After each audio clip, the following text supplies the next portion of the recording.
in some ways, the transition into the seminary was very easy because I had known men in Holy Cross. That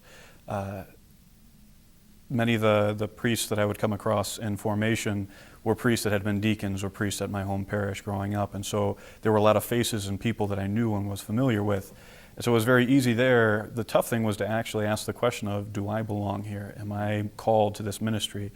Am I not just called to the life, but also the ministry that Holy Cross does?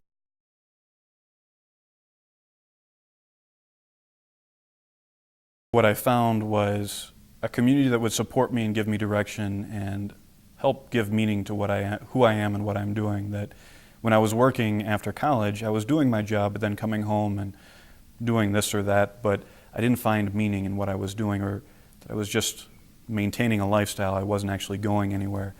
But once I entered into Holy Cross, found some direction and found some structure to help develop my life in faith, in Christ, and gave me a direction, something to do with that.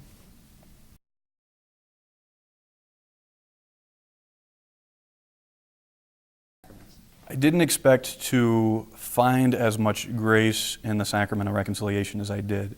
That in some ways, when I was first being ordained, you could practice some of the liturgies, you could practice some of the sacraments, but the sacrament of reconciliation, there was some ways that you couldn't practice that. You had to just go and be in that, and I was slightly terrified of saying the wrong thing or not being that instrument of God's grace in that moment.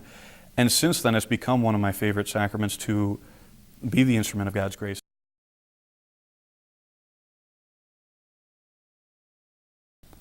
To not be afraid. Not be afraid of where you think you may be called. That sometimes it feels like this big, bold step into the unknown to enter the seminary, or to actually admit that maybe you have a vocation to the priesthood or the religious life. But it's not that big of a step, and it's a step in seeking to follow the Lord. And so not being afraid and actually taking the step and realizing the joy that can come through that life and the support that God's grace gives, and also that community life can give and the church can give to somebody who is bold enough to follow where the Lord leads.